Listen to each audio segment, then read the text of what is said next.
بن کر ہے چھایا عرفان رمضان عرفان رمضان عرفان رمضان عرفان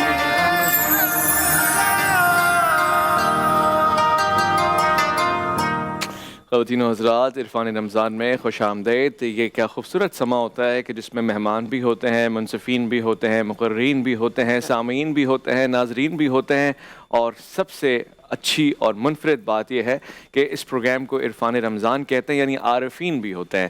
مجھے خوشی ہے کہ آج ہمارے ساتھ پروگرام میں تشریف فرمائے بہت ہی پیارے انجینئر عبدالعزیز صاحب، اور ساتھ ساتھ انداز بیاں کا چونکہ آغاز ہی آپ کی موجودگی سے ہوتا ہے، میں خوش آمدید کرنا چاہتا ہوں سر عابد علی امنگ صاحب کو، سر ادریس غازی صاحب کو۔ السلام علیکم۔ وعلیکم السلام۔ وعلیکم السلام۔ ساتھ ساتھ بات چل رہی تھی ماں کے اوپر، تو ابھی بریک پہ جب ہم جا رہے تھے تو انجینئر صاحب نے کہا کہ ماں کے حوالے سے تو میں کچھ نادر و نایاب باتیں بتانا چاہتا ہوں، تو میں ایسے بستہ گزارش کروں گا آپ سے کہ ماں پہ تو گفتگو ہونی چاہیے، آج تو ہے ہی ام المومنین کا دن۔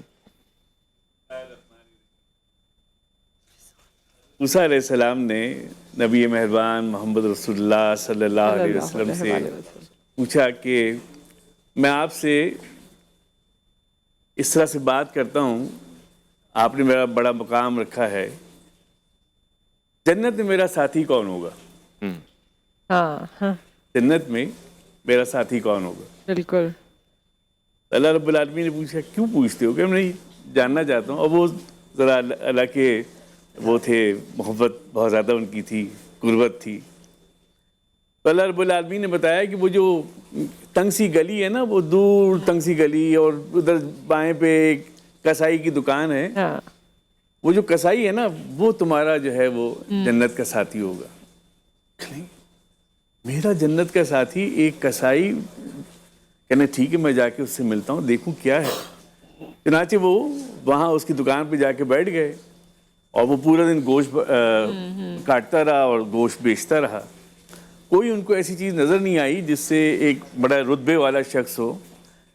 بہرحال ایک چھوٹا سا گوشت کا پیس لے کے اس نے باقی دکان بند کر دی اور کہا صاحب میں تو گھر جا رہا ہوں، تو اب آپ کا کیا پروگرام ہے؟ میں مسافر ہوں، اگر آپ برا نہ مانیں تو میں آپ کے گھر چل سکتا ہوں؟ انہوں نے کہا چلیں، میرے گھر چلیں۔ ساتھ لے کے گھر کھولا تو ایک بوڑھی عورت پلنگ پہ لیٹی ہوئی، نہ ہل سکتی نہ جل سکتی۔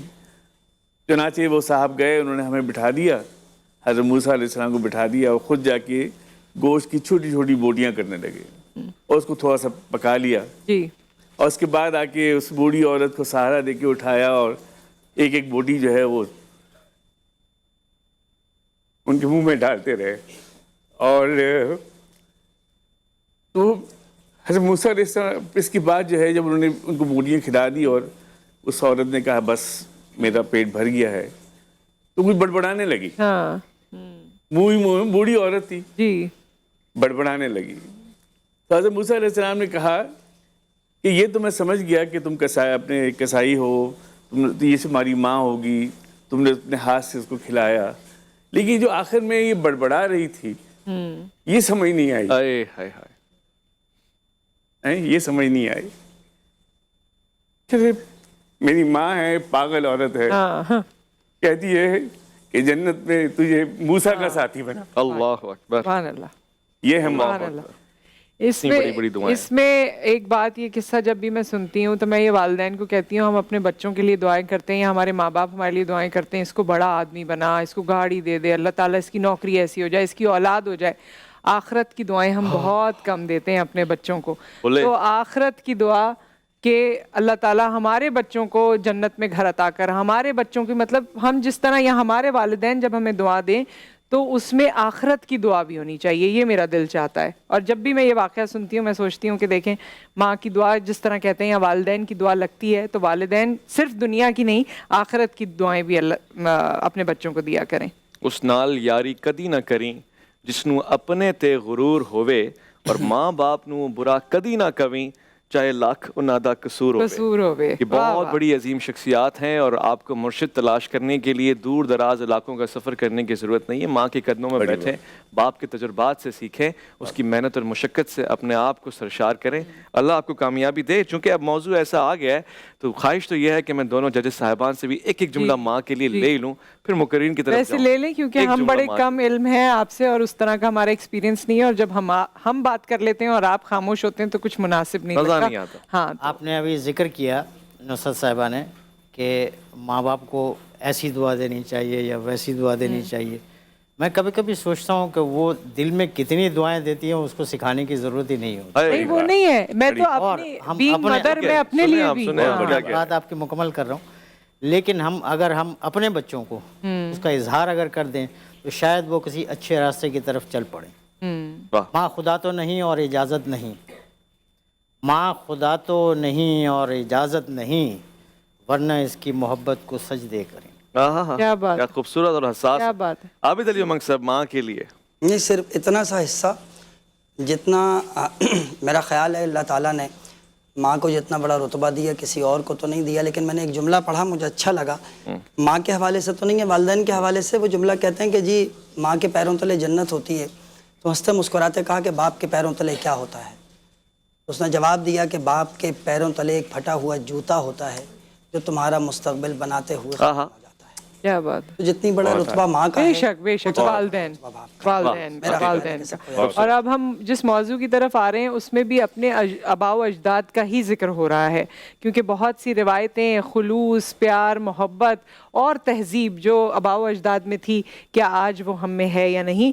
نوحہ کنا ہے ہم پر اجداد کی رسم وفا, اور اس کے لیے ہمارے جو شرکا ہیں اس میں سب سے پہلے ارم حمید ہیں جو اپنے خیالات کا اظہار کریں گی. جی شروع کریں گے ارم. اس ارض پاک کی مٹی کو میں نے اپنے خون پسینے کی نمی سے سینچ کر زرخیز کیا تھا عالی وقار, کہ گردنیں کٹوا کر, جسم کے چیتھڑے اڑوا کر, لہو بہا کر اور اپنی آل اولاد کٹوا کر میں نے اس ارض پاک سے رسم وفا ادا کی تھی. کہ رسم وفا تو وہ تھی جو میں نے راشد منہاس کی صورت مطیع الرحمان جیسے غدار کی سازش کو ناکام کرنے کے لیے جان گوا کر ادا کی. کہ رسم وفا تو وہ تھی جو میں نے سپاہی مقبول حسین کی صورت اپنے اکڑے ناخن اور کٹی زبان سے بہتے لہو سے دیوار زندہ پر پاکستان زندہ باد لکھ کر ادا کی. کہ رسم وفا تو وہ تھی جو میں نے طاہرہ قاضی کی شجاعت کی صورت ادا کی. کہ رسم وفا تو وہ تھی جو میں نے اعتزاز حسن کی صورت ادا کی. کہ رسم وفا تو وہ تھی جب ہم بم باندھ کر ٹینکوں کے سامنے ڈٹ جایا کرتے تھے. کہ رسم وفا تو وہ تھی جو میں ننگی چارپائی پر سونے والے کسی ایدھی کی صورت ادا کر گیا. لیکن افسوس عالی وقار, آج نوحہ کنا ہے ہم پر اجداد کی رسم وفا. کہ آج وفا کے نام پر جفا کے کھیل جاری ہیں. کہ آج ہم بیرونی اشاروں پر ناچنے والی کٹ پتلیاں بن گئے. آج ہم چند سکوں کے عوض ملک کو نیلام کرنے والے بن گئے. کہ آج ہم نے ملک میں ہوئے ڈرون حملوں کو محض مذمت تک محدود کر دیا. آج ہم نے ملک کی عافیہ اور عافیت کو اغیار کے شکنجے میں دے ڈالا. آج ہم ضمیر فروش بن گئے.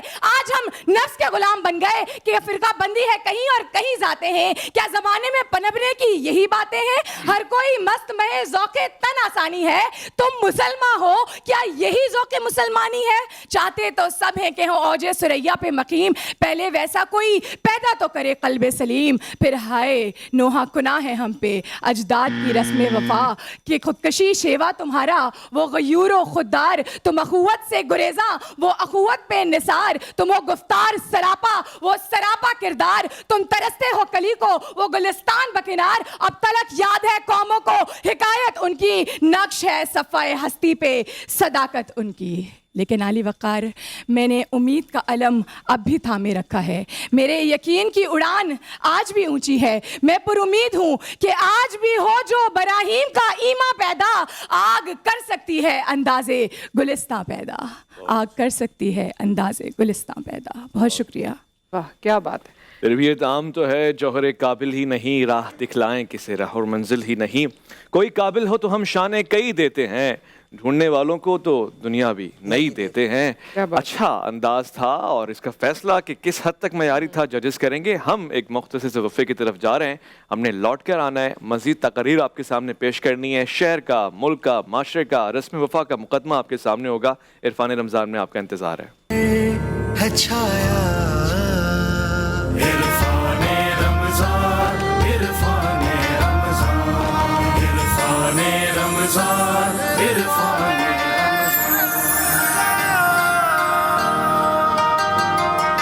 اور ایک بار پھر آپ کو خوش آمدید کہتے ہیں عرفان رمضان میں, اور ہمارے ساتھ ہمارے تمام مہمان موجود ہیں, اور جو اسپیکر ہیں عبد الرحمن حامی وہ ہم منتظر ہیں اپنی باری کے. تو اب سنتے ہیں کہ وہ اس موضوع پہ نوحہ کنا ہے ہم پر اجداد کی رسم وفا کیا کہنا چاہتے ہیں.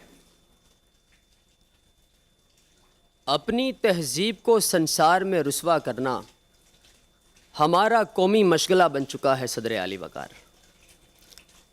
افکار نو کے پروردہ ہم لوگ اپنی روایتوں کے جنازے اپنے کاندھوں پہ اٹھائے منجمد نظریات کے ساتھ ایک ایسے دور میں جی رہے ہیں جہاں آبا کی روایتوں کو زندہ رکھنے والا کوئی نہیں. صدر اعلی وقار اسی لیے آبا کی رسمیں ہماری بدحالی پر نوحہ کنا ہیں. انہوں نے نبی پاک سے وفا کی خاطر حضرت حبیب بن زید کی طرح اپنے جسم کو تلواروں سے چھلنی کروایا, اور صدر اعلی وقار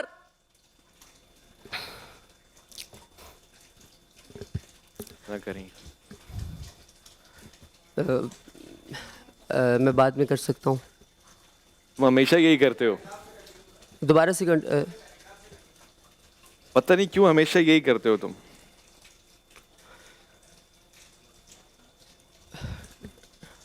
سر شروع سے تقریر شروع کر لیں, آپ کر لیں. شروع سے تقریر شروع کرو.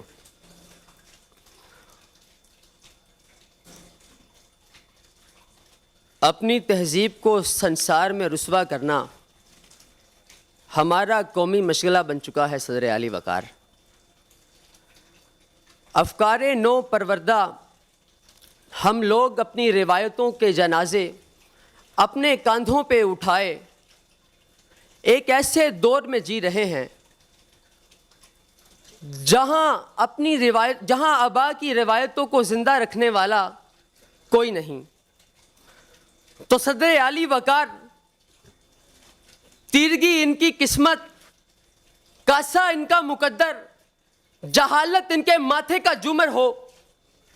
ایسی قومیں ذلت اور رسوائی کے سوا کچھ نہیں لے پاتی کہ جناب والا ضمیر سو جائے تو برسوں سوتا ہے. زندہ لوگوں کی اس بستی میں مردہ ضمیر مسند نشینے کی اس اونچائی پر براجمان ہے جہاں زندہ ضمیروں کی رسائی نہ صرف مشکل بلکہ ناممکن ہے. صحیح, بہت اچھی. عبد الرحمن حامی اور ارم حمید کو آپ نے سنا, اور کچھ اور ہمارے ساتھ پارٹیسپنٹس بھی ہیں. انجینئر صاحب بھی ہمارے ساتھ موجود ہیں. انجینئر صاحب, کوئی خاص پروگرام جو رمضان کے حوالے سے آپ نے یتیم بچوں کے لیے رکھا ہو الخدمت نے؟ بسم اللہ الرحمن الرحیم. ایک واقعہ آپ کو سناتا ہوں. جی, مختصراً سنانا پڑے گا. مختصر واقعہ سناتا ہوں.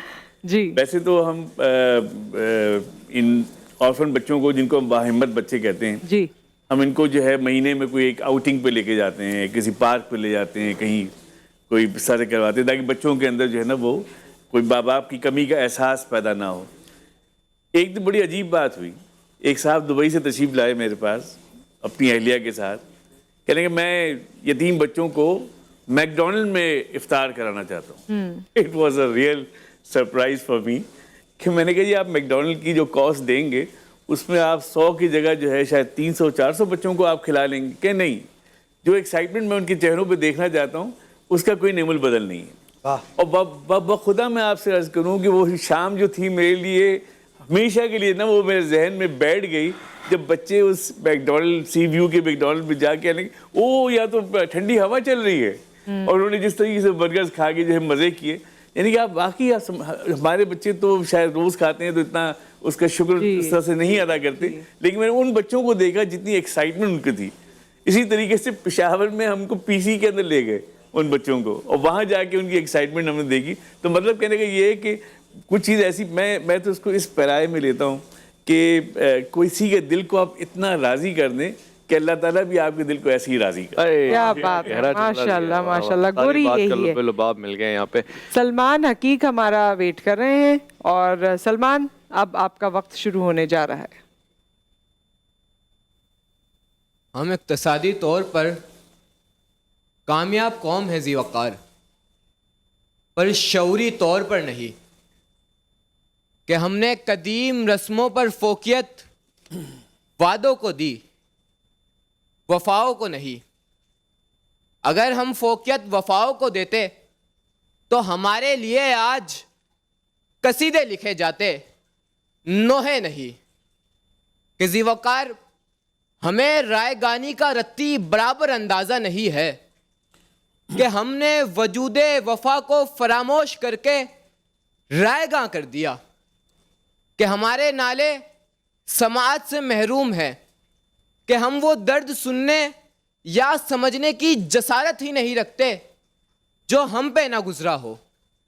ہم ایسی تماش بین قوم ہے جو آنکھوں دیکھے ظلم کو ہی نظر انداز کر دیتی ہے تو سنے سنائے واقعے پر کیا قصیدہ لکھتی. ہم نے نظر انداز کر دیا، ہم نے نظر انداز کر دیا کہ ہمارے اجداد نے اگیار کے شکنجے میں اپنا سب کچھ لٹا دیا ہمیں ایک بہتر کل دینے کے لیے. ہم نے اقبال کا نظریہ نظر انداز کر دیا، ہم نے محمد بن قاسم کا جنوں نظر انداز کر دیا اور اپنے آنے والی نسلوں کے ہاتھوں میں کشکول تھما دیا.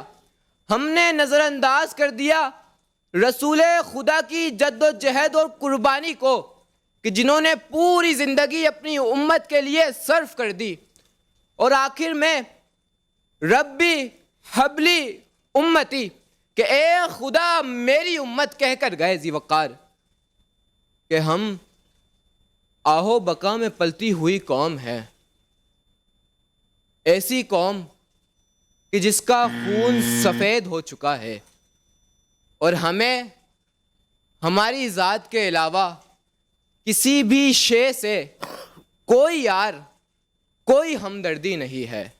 کہ چلتے ہیں دبے پاؤں کہ کوئی جاگ نہ جائے، غلامی کے اسیروں کی یہی خاص ادا ہے.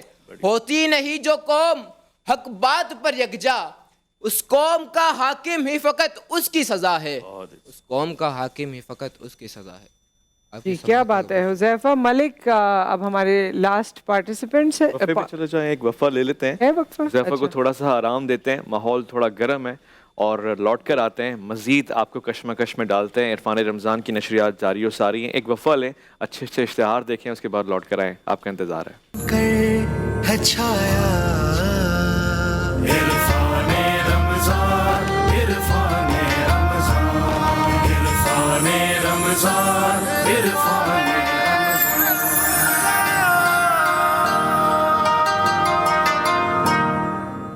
عرفان رمضان میں ایک بار پھر آپ کو خوش آمدید کہتے ہیں. اور ہمارا جو تقاریر کا مقابلہ ہے وہ جاری و ساری ہے، اور ہمارے لاسٹ پارٹیسپنٹ منتظر ہیں اپنی باری کے، حذیفہ ملک. عنوان ہمارا، موضوع آپ سب جانتے ہیں، نوحہ گناہ ہے ہم پر اجداد کی رسم وفا. آپ کچھ کہنا چاہ رہے تھے؟ نہیں، آپ نے بہت خوبصورتی سے موضوع بتا دیا. اب دیکھتے ہیں کتنی خوبصورتی سے آپ تقریر کرتے ہیں. جی. یہ ارض پاک پاکستان زمین کے کسی ٹکڑے کا نام نہیں، بلکہ ہمارے ایمان، ہمارے فلسفہ حیات کا نام ہے. ہمارے آبا کے مقدس لہو سے سینچی ہوئی تصویر کا نام ہے، جن کا ایک ہی نعرہ تھا، پاکستان کا مطلب کیا؟ لا الہ الا اللہ. صدر علی وقار یہی وہ نعرہ تھا جس کے لیے ماؤں نے اپنے جگر کے گوشے کٹوائے، بزرگوں نے سہارے، بہنوں نے عصمتیں، اور عورتوں نے اپنے سہاگ لٹائے، گھر بار خاندان سب گوائے. یہی وہ نعرہ تھا جو تحریک آزادی کے شہیدوں غازیوں کا اثاثہ تھا. یہی وہ نعرہ تھا جو شاعر مشرق کا فلسفہ تھا. یہی وہ نعرہ تھا جو قائد کے دو قومی نظریے کا نقطہ نظر تھا. یہی وہ نعرہ تھا